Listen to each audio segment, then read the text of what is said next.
പരിശുദ്ധ ഇസ്ലാമിൻ്റെ വിളംബരമാണ് അഷ്ഹദു അല്ലാ ഇലാഹ ഇല്ലല്ലാഹ് വ അഷ്ഹദു അന്ന മുഹമ്മദുർ റസൂലുള്ളാഹ്.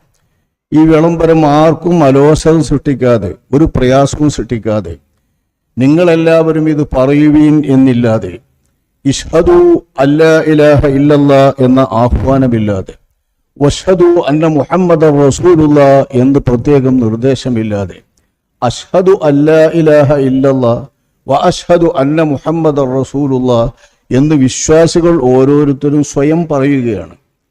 ബാങ്കിലും ഉച്ചത്തിൽ ഇത് പറയുകയാണ്. ഈ ഉച്ചത്തിൽ പറയുന്ന വാചകമാണ് ഇസ്ലാമിൻ്റെ വിളംബരം. നമുക്കറിയാവുന്നതുപോലെ നബി എന്ന് പറയുമ്പോൾ തന്നെ അഷ്റഫുൽ ഖൽഖ് സല്ലല്ലാഹു അലൈഹി വസല്ലമ തങ്ങളുടെ ഔദ്യോഗിക പദവിയെയും ആ പദവിക്ക് നിദാനമാകുന്ന സ്ഥാനത്തെയും കുറിക്കുന്ന ശബ്ദമാണിത്. നബി സല്ലല്ലാഹു അലൈഹി വസല്ലമ തങ്ങളുടെ ജീവിതകാലത്തു തന്നെ യഹ്യ ഇബ്നു അഖ്റം എന്ന ജാഹിലിയ്യത്തിലെ ചിന്തകൻ നബി സല്ലല്ലാഹു അലൈഹി വസല്ലമ തങ്ങളുടെ അടുത്തേക്ക് ദൂതന്മാരെ വിട്ട സംഭവം പലപ്പോഴും നമ്മൾ കേട്ടിട്ടുണ്ട്. ആ ദൂതന്മാർ നബി സല്ലല്ലാഹു അലൈഹി വസല്ലമ തങ്ങളോട് വന്ന് ചോദിക്കുന്നത്, യഹ്യ ഇബ്നു അഖ്റം ചോദിക്കുന്ന ചോദ്യമായി അവതരിപ്പിക്കുന്നത് മൻ അന്ത വമാ അന്ത എന്നാണ്.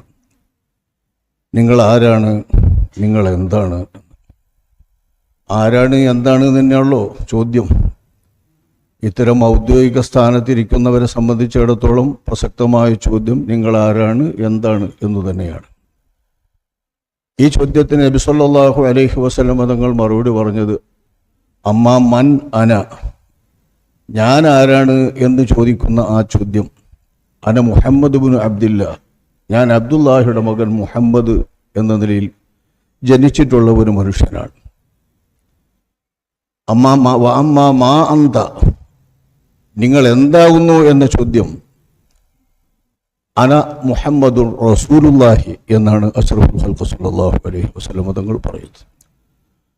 അള്ളാഹുവിൻ്റെ റസൂലാണ്, അള്ളാഹു മനുഷ്യരിലേക്ക് അയച്ച ദൂതരാകുന്നു എന്നതാണ് നബി സല്ലല്ലാഹു അലൈഹി വസല്ലമ തങ്ങളുടെ ഔദ്യോഗിക വ്യക്തിത്വം. ഈ വ്യക്തിത്വത്തെ അഷ്റഫുൽ ഖൽഖ് സല്ലല്ലാഹു അലൈഹി വസല്ലമ തങ്ങളുടേത് ഉയർത്തിപ്പിടിക്കുകയാണ് ഇസ്ലാമിൻ്റെ കലിമയിൽ വഅഷ്ഹദു അന്ന മുഹമ്മദുർ റസൂലുള്ളാഹ് എന്ന വാക്യത്തിൽ ഉദ്ദേശിക്കപ്പെടുന്നത്. 5 നേരത്തെ ബാങ്കുകളിൽ വഅഷ്ഹദു അന്ന മുഹമ്മദ് റസൂലുള്ളാഹ് എന്ന് പറയുന്നത് ഈ വിളംബരമാണ്. റസൂലുള്ളാഹി സ്വല്ലല്ലാഹു അലൈഹി വസല്ലമ തങ്ങളുടെ ഔദ്യോഗികമായ ഈ വ്യക്തിത്വത്തെയും സ്ഥാനത്തെയും ഉയർത്തിപ്പിടിക്കുക തന്നെയാണ് ഇസ്ലാമിൻ്റെ വിളംബരം. പരിശുദ്ധ ഇസ്ലാമിൻ്റെ വിളംബരമാണ് അഷ്ഹദു അല്ലാ ഇലാഹ ഇല്ലല്ലാഹ് വ അഷ്ഹദു അന്ന മുഹമ്മദുർ റസൂലുള്ളാഹ്. ഈ വിളംബരം ആർക്കും അലോസരം സൃഷ്ടിക്കാതെ, ഒരു പ്രയാസവും സൃഷ്ടിക്കാതെ, നിങ്ങളെല്ലാവരും ഇത് പറയുവീൻ എന്നില്ലാതെ, ഇഷ്ഹദു അല്ലാ ഇലാഹ ഇല്ലല്ലാഹ് എന്ന ആഹ്വാനമില്ലാതെ, വഷ്ഹദു അന്ന മുഹമ്മദുർ റസൂലുള്ളാഹ് എന്ന് പ്രത്യേകം നിർദ്ദേശമില്ലാതെ, അഷ്ഹദു അല്ലാ ഇലാഹ ഇല്ലല്ലാഹ് വ അഷ്ഹദു അന്ന മുഹമ്മദുർ റസൂലുള്ളാഹ് എന്ന് വിശ്വാസികൾ ഓരോരുത്തരും സ്വയം പറയുകയാണ്. ബാങ്കിലും ഉച്ചത്തിൽ ഇത് പറയുകയാണ്. ഈ ഉച്ചത്തിൽ പറയുന്ന വാചകമാണ് ഇസ്ലാമിൻ്റെ വിളംബരം. അഷ്ഹദു അല്ലാ ഇലാഹ ഇല്ലല്ലാഹ് വ അഷ്ഹദു അന്ന മുഹമ്മദുർ റസൂലുള്ളാഹ്. തൗഹീദിനെ എങ്ങനെ ഉയർത്തിപ്പിടിക്കുന്നുവോ, തൗഹീദിനെ എത്ര പ്രധാനമാക്കുന്നുവോ, തൗഹീദിനെ എത്ര അടിസ്ഥാനപരമാക്കുന്നുവോ അത്ര തന്നെ അടിസ്ഥാനപരമാണ് മുഹമ്മദ് മുസ്തഫ സ്വല്ലല്ലാഹു അലൈഹി വസല്ലം തങ്ങളുടെ റിസാലത്ത് എന്ന് പറയുന്ന ആ മഹാദൗത്യവും എന്നാണ് ഇത് നമ്മെ പഠിപ്പിക്കുന്നത്. തൗഹീദും റിസാലത്തും ആഖിറത്തും തന്നെയാണ് പരിശുദ്ധ ദീനിൻ്റെ അടിസ്ഥാനം. എക്കാലത്തും അല്ലാഹു തആല നബിമാരെ അയച്ചപ്പോഴെല്ലാം, മുർസലീങ്ങൾ അയച്ചപ്പോഴെല്ലാം അല്ലാഹു സുബ്ഹാനഹു വ തആല ആ ജനതയ്ക്ക് നൽകിയിട്ടുള്ള സന്ദേശം അല്ലാഹുവിൻ്റെ തൗഹീദും അവരിലേക്ക് അയക്കപ്പെട്ട ദൂതരുടെ റിസാലത്തും, ഈ റിസാലത്തും തൗഹീദും അംഗീകരിച്ചവർക്ക് എന്താണ് നൽകുന്നത് എന്ന അള്ളാഹുവിൻ്റെ സുവാർത്തയും, അത് നിരാകരിക്കുന്നവർക്ക് എന്താണ് എന്ന് അള്ളാഹു തആല നൽകുന്ന താക്കീതും വഅദും വഈദും, ഇത് തന്നെയാണ് ഏതു കാലത്ത് വന്ന റസൂലുമാരും ഏതു കാലത്ത് വന്ന മുർസലീങ്ങളുടെയും ആശയം. ഈ റിസാലത്തിന് അഷ്റഫുൽ ഖൽഖ് സല്ലല്ലാഹു അലൈഹി വസല്ലം തങ്ങൾ ഔദ്യോഗികമായി അള്ളാഹുവിൻ്റെ ഏക റസൂലായി നബി സല്ലല്ലാഹു അലൈഹി വസല്ലം തങ്ങൾ അയക്കുന്നതിന് പകരം അള്ളാഹുവിൻ്റെ ഔദ്യോഗിക റസൂലായി അള്ളാഹു ഔദ്യോഗിക രംഗങ്ങളെല്ലാം രേഖപ്പെടുത്തിയ അള്ളാഹുവിൻ്റെ സിംഹാസനം എന്ന പേരിൽ വിശേഷിപ്പിക്കപ്പെടുന്ന അള്ളാഹു തആലാന്റെ സൃഷ്ടികളിൽ ഏറ്റവും പ്രധാന സൃഷ്ടിയായ ഗംഭീര സൃഷ്ടിയായ അർശ് എന്ന മഹാഗോളത്തിൻ്റെ തൂണിൽ അഷ്റഫുൽ ഖൽഖ് സ്വല്ലല്ലാഹു അലൈഹി വസല്ലം തങ്ങളുടെ റിസാലത്താണ് രേഖപ്പെടുത്തിയതെന്ന് നമ്മൾ അറിയും. ഹദീസുകളിൽ നമ്മൾ മനസ്സിലാക്കിയിട്ടുണ്ട്. അനവധി പ്രവാചകന്മാരും ഇത് പഠിപ്പിച്ചിട്ടുണ്ട്.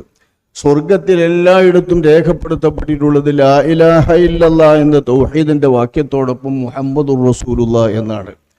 313 മുർസലീങ്ങളിലെ ആ 313 മുർസലീങ്ങളുടെ പേരും വെച്ച് അവരൊക്കെ അള്ളാഹുവിൻ്റെ റസൂലാണെന്ന് സ്വർഗത്തിലെ ഒരു തൂണിലുമില്ല.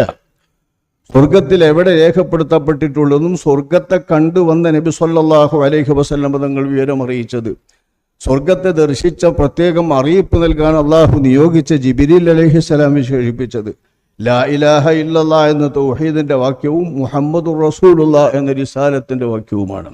അപ്പോൾ അള്ളാഹുവിൻ്റെ ഔദ്യോഗിക റസൂല് മുഹമ്മദ് മുസ്തഫ സല്ലല്ലാഹു അലൈഹി വസല്ലം തങ്ങളാണ്. ആ റസൂലിൻ്റെ റിസാലത്തിന് വഴിയൊരുക്കുന്നതിന് വേണ്ടി, സജ്ജരാക്കുന്നതിന് വേണ്ടി, ആ സന്ദേശം ജനതയ്ക്ക് നൽകുന്നതിന് വേണ്ടിയാണ് അള്ളാഹു സുബ്ഹാനഹു വ തആല മുൻകഴിഞ്ഞ മുർസലീങ്ങളെല്ലാം നിയോഗിച്ചയച്ചിട്ടുള്ളതും അവരെല്ലാവരും അവരുടെ അതതു കാലത്തെ ജനതയെ സംസ്കരിക്കുന്ന ദൗത്യത്തോടൊപ്പം പ്രധാനമായി അവരെ സുവിശേഷം അറിയിച്ചിട്ടുള്ളതും തിരുമേനി സല്ലല്ലാഹു അലൈഹി വസല്ലം തങ്ങളുടെ ആഗമനമാണ്. ഈ ആഗമന വിവരം സുവിശേഷം അറിയിക്കപ്പെട്ടത് 100,000-ഓളം പ്രവാചകന്മാർ വന്നിട്ടുള്ള ബനൂ ഇസ്രായേലിൽ വിശേഷിച്ച് ജൂത വിഭാഗത്തിൽ വളരെ പ്രസിദ്ധമായിരുന്നു. ജൂത പുരോഹിതന്മാരും ജൂത സന്യാസിമാരും പ്രത്യേകിച്ചും അള്ളാഹുവിൻ്റെ റസൂലിനെ കുറിച്ചുള്ള സുവിശേഷങ്ങൾ നല്ലപോലെ മനസ്സിലാക്കി സൂക്ഷിച്ചു വന്നിരുന്നവരായിരുന്നു. മഹാനായ ഈസാ നബി അലൈഹിസ്സലാമിനോടാകട്ടെ അത് ഏറ്റുവാങ്ങാനും അത് മനസ്സിലാക്കാനും പറ്റുന്ന വിധം ഒരനുയായികൾ അവർക്കുണ്ടായില്ലല്ലോ. ബഹുമാനപ്പെട്ടവർക്ക് ശരിക്കും വന്നത് ബഹുമാനപ്പെട്ടവർ ജൂതന്മാരെന്ന ബനൂ ഇസ്രായേലിലേക്കാണ്.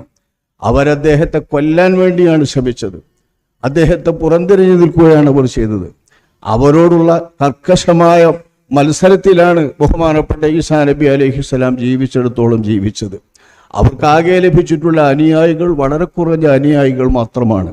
വിശ്വസിക്കാവുന്ന അനുയായികൾ അപ്പോസ്തലന്മാരെന്ന പേരിൽ വിശേഷിപ്പിക്കപ്പെടുന്ന ബൈബിൾ വിശേഷിപ്പിച്ചിട്ടുള്ള ഹവാരിയൂന എന്ന് ഖുർആൻ വിശേഷിപ്പിച്ചിട്ടുള്ള അവർ മാത്രമാണ് പരിമിതർ.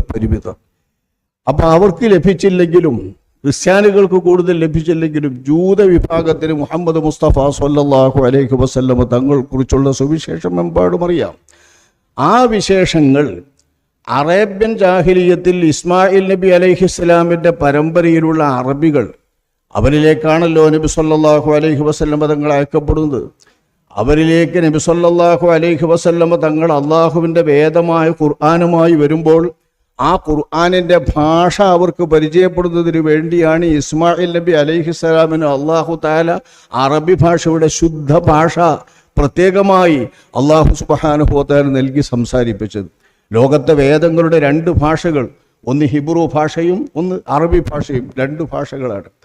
ഹിബ്രു ഭാഷ എന്നതാണ് തൗറാത്തിൻ്റെയും ഇഞ്ചീലിൻ്റെയും സബൂറിൻ്റെയും ഒക്കെ ഭാഷ. ആ ഭാഷ ഇസ്മായിൽ നബി അലൈഹിസ്സലാമിൻ്റെ പിതാവ് ഇബ്രാഹിം നബി അലൈഹിസ്സലാമിന് ഒരു പ്രത്യേക സമയത്ത് ഫലസ്തീനിലേക്കുള്ള യാത്രക്കിടയിൽ, അവിടത്തേക്കുള്ള പലായത്തിനിടയിൽ വഴിയിൽ ജോർദാൻ നദി വിട്ടുകിടക്കുന്ന സമയത്ത് വളരെ പെട്ടെന്ന് സംസാരത്തിൽ അല്ലാഹു സുബ്ഹാനഹു വ തആല വഹയ്യായി നൽകിയിട്ടുള്ളതാണ്, മനസ്സിൽ അങ്കുരിപ്പിച്ചിട്ടുള്ളതാണ്. ആ അങ്കുരിപ്പിച്ച ഭാഷയാണ് പിന്നീട് അവിടുന്ന് സംസാരിക്കുന്നത്. പണ്ട് സംസാരിച്ച ഭൂമികയിലെ ഭാഷയല്ല പിന്നെ അവിടുന്ന് സംസാരിക്കുന്നത്, ഹിബ്രു ഭാഷയാണ്. ഈ ഹിബ്രു ഭാഷ പ്രചാരപ്പെട്ടതിന് ശേഷമാണ് ഇബ്രാഹിം നബി അലൈഹിസ്സലാമിൻ്റെ സന്തതികളിൽ ജനതയിൽ ഈ ഹിബ്രു ഭാഷ പ്രചാരപ്പെട്ടതിന് ശേഷമാണ് മൂസാ നബി അലൈഹിസ്സലാമിനിക്ക് അതേ ഭാഷയിൽ അള്ളാഹുവിൻ്റെ വേദമായി തൗറാത്ത് ഇറങ്ങുന്നത്. ഈസാ നബി അലൈഹിസ്സലാമിനിക്ക് ഇഞ്ചീൽ ഇറങ്ങുന്നത്. ഇടക്ക് ദാവൂദ് നബി അലൈഹിസ്സലാമിന് സബൂർ എന്ന സങ്കീർത്തനവും നൽകുന്നത്. അള്ളാഹു സുബ്ഹാനഹു വ തആല ഈ മഹത്തായ വേദഗ്രന്ഥങ്ങൾ 4 വേദഗ്രന്ഥങ്ങളിലെ 3ഉം ഹിബ്രു ഭാഷയിൽ, അതേപോലെ ഹിബ്രു ഭാഷയിലെ ആ അത്ഭുതകരമായ രീതിയിൽ തന്നെയാണ് അവിടുത്തെ സീമന്തപുത്രൻ കനിക്ഷപുത്രൻ ബഹുമാനപ്പെട്ട ഇസ്മായിൽ നബി അലൈഹിസ്സലാം പരിസരത്തുള്ള അറബികൾ സംസാരിക്കുന്ന, കുറഞ്ഞവരെ പരിസരത്ത് അറബികളുള്ളൂ, പ്രാചീന അറബ് സംസാരിക്കുന്ന, പ്രാഗ് അറബ് സംസാരിക്കുന്ന ആ ജനതയ്ക്കിടയിൽ ബഹുമാനപ്പെട്ടവർ സംസാരം തുടങ്ങിയപ്പോഴേ ഖുർആനിൻ്റെ ശുദ്ധ അറബി ഭാഷയാണ്. ശരിക്കും ഫുസഹയായ, ശരിക്കും സാഹിത്യ ഭാഷയായി വിശുദ്ധ അറബിന് എന്താണോ ഉള്ളതെങ്കിൽ ആ അറബ് ഭാഷയാണ് ബഹുമാനപ്പെട്ട ഇസ്മായിൽ നബി അലൈഹിസ്സലാം സംസാരിക്കുന്നത്. അവരിലൂടെ 3000-ൽ പരം വർഷക്കാലം ഈ ഭാഷ വികസിക്കുകയും ഈ ഭാഷ വ്യാപിക്കുകയും ഈ ഭാഷ സംസാരിക്കുന്ന ആളുകൾ എമ്പാടും ഉരുകയും അത് ഹിജാസിൻ്റെ മണ്ണിൽ മാത്രമല്ല അറേബ്യൻ സമൂഹങ്ങളും ഗോത്രങ്ങളും നിലനിൽക്കുന്ന ഭൂമികയിലാകമാനം വ്യാപിക്കുകയും ചെയ്തപ്പോഴാണ് അള്ളാഹുവിൻ്റെ കലാമായ വിശുദ്ധ ഖുർആൻ അള്ളാഹു സുബ്ഹാനഹു വ തആല സമയമാകുമ്പോൾ മുഹമ്മദ് മുസ്തഫ സ്വല്ലല്ലാഹു അലൈഹി വസല്ലം തങ്ങളിലൂടെ അവതരിപ്പിച്ചത്. ഇത് അവതരിപ്പിക്കുവാൻ ആ ജനതയിൽ അള്ളാഹു സുബ്ഹാനഹു വ തആല തിരഞ്ഞെടുത്തവരാണ് ബഹുമാനപ്പെട്ട മുഹമ്മദ് മുസ്തഫ സ്വല്ലല്ലാഹു അലൈഹി വസല്ലം തങ്ങളെ. ഈ മുഹമ്മദ് മുസ്തഫ തങ്ങൾക്ക് ഇസ്മായിൽ ജനതയിൽ ഇസ്മായിൽ നബി അലൈഹിസ്സലാം നബിയെക്കുറിച്ച് സുവിശേഷം അറിയിച്ചിരിക്കാം. പക്ഷേ ഇസ്മായിൽ നബിക്ക് ശേഷം സഹസ്രാബ്ദങ്ങൾ, 2-3 സഹസ്രാബ്ദങ്ങൾ പിന്നെ ഒരു റസൂലുമില്ലാത്ത തനി ജാഹിലിയത്ത് തന്നെയാണല്ലോ അറബികളെ സംബന്ധിച്ചിടത്തോളം. ലോകത്ത് മൊത്തം നോക്കിയാൽ 6 നൂറ്റാണ്ടാണ് ഏകദേശം ഈസാ നബി അലൈഹിസ്സലാമിന് ശേഷം റിസാലത്തില്ലാത്ത ജാഹിലിയത്തെങ്കിൽ അറേബ്യൻ സമൂഹത്തിൽ 3000-ൽ പരം വർഷമാണ് ജാഹിലിയത്ത്. ആ ജാഹിലിയത്തിനിടയിൽ ഒരു സുവിശേഷകരെ അവർ കേട്ടിട്ടില്ല. റസൂലുള്ളാഹിനെ കുറിച്ചുള്ള സുവിശേഷകരെ വേദക്കാരെ മാത്രമേ കേട്ടിട്ടുള്ളൂ. ഈ വേദക്കാരെ കേട്ടവരിൽ നിന്ന് ആർക്കാണോ അവർ നൽകേണ്ടതെങ്കിൽ അവർക്ക് നൽകാൻ അല്ലാഹു സുബ്ഹാനഹു വ തആല പ്രത്യേകം തിരഞ്ഞെടുത്തുള്ളവർക്ക് തന്നെ നൽകുന്നു.